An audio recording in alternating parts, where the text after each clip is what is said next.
रामकृष्ण हरी मंडळींनो, आज आपण संत तुकोबारायांचा शरणागत झालो तेने मी पण मुकलो हा अभंग परमार्थातील सर्वोच्च स्थितीचे वर्णन करतो. म्हणजे अनन्य शरणागतीचे या ठिकाणी वर्णन करतो. जेव्हा भक्त स्वतःचे अस्तित्व विसरून देवामध्ये विलीन होतो तेव्हा त्याची अवस्था कशी असते याचे शास्त्र शुद्ध निरूपण या ठिकाणी आपण करण्याचा प्रयत्न करणार आहोत. भक्तीच्या मार्गावर चालताना अनेक टप्पे येतात. श्रवण आहे, कीर्तन आहे, स्मरण आहे, पण या सर्वांचा शेवट शरणागतीमध्ये होतो.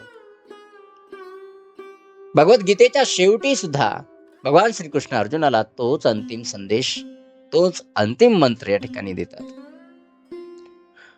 तुकोबाराय या अभंगात स्वतःच्या अनुभवातून सांगतात की जेव्हा मी देवाला शरण गेलो तेव्हा माझे मी पण संपले.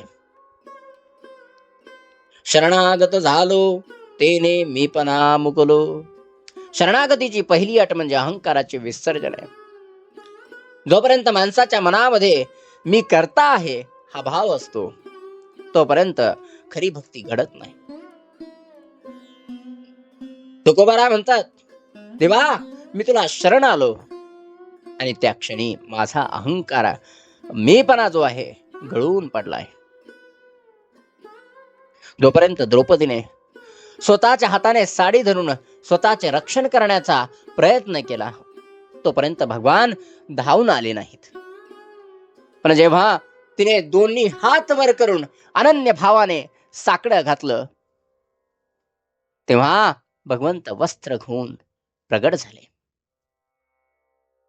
अहंकार हा भिंतीसारखा आहे जो भक्त आणि देवाला वेगळे ठेवतो. ही भिंत पाडणे म्हणजे मी पण मुकणे होय.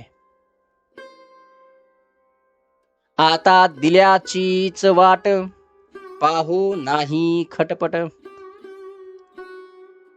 आपण संसारात अनेक खटपटी करत असतो, पण तुकोबाराय म्हणतात, आता मी माझा जीवनाचा भार विठ्ठलावर टाकलाय त्यामुळे माझी स्वतःची धावपळ थांबली. आता देव जे देईल आणि जसे ठेवील त्यातच मी समाधान मानतो. याला संतांनी ठेविले अनंते तैसेची राहावे असे म्हटले. ज्याप्रमाणे एका साधूने रानटी घोड्यावर बसताना लगाम हातात धरला नाही कारण त्याचे आयुष्य देवाच्या हातात होते, तशीच अवस्था शरणागत भक्ताची असते. न लगे उचित काही पहावे संचित. न लगे उचित काही पहावे संचित. सामान्यतः मनुष्याला आपल्या पूर्व कर्माची म्हणजे संचिताची आणि भविष्याची भीती वाटते, पण जो देवाला शरण गेला त्याच्या कर्माची जबाबदारी प्रत्यक्ष कोण घेतो बरं? भगवंत घेतो, पांडुरंग घेतो, तो पंढरीचा विठ्ठल घेतो. श्रीकृष्णाने अर्जुनाला वचन दिले आहे की जो मला शरण येईल त्याला मी सर्व पापांपासून, पाप पुण्याच्या हिशोबापासून मुक्त करेन. तुकोबाराय म्हणतात, आता मला माझे संचित काय आहे हे पाहण्याची गरज उरली नाही, कारण माझा मालक, जो मालक आहे माझा, तो आता पांडुरंग आहे. तुका म्हणे सेवा माने तैसी करू देवा. तुका म्हणे सेवा, भक्ताची सेवा आता स्वतःच्या आनंदासाठी नसून भगवंताच्या प्रसन्नतेसाठी असते. ऋषिकेश सेवनम, ऋषिकेन ऋषिकेश सेवनम सेवनम. तुकोबा म्हणतात, देवा तुला जे आवडेल, ज्या प्रकारे तू माझ्याकडून सेवा करून घेशील तीच माझी भक्ती. ही दास्य भक्तीची सर्वोच्च अवस्था आहे. जेव्हा एखादा बैल लहान असतो तेव्हा तो ताठ मारणं, मी हा असा अहंकार दाखवतो.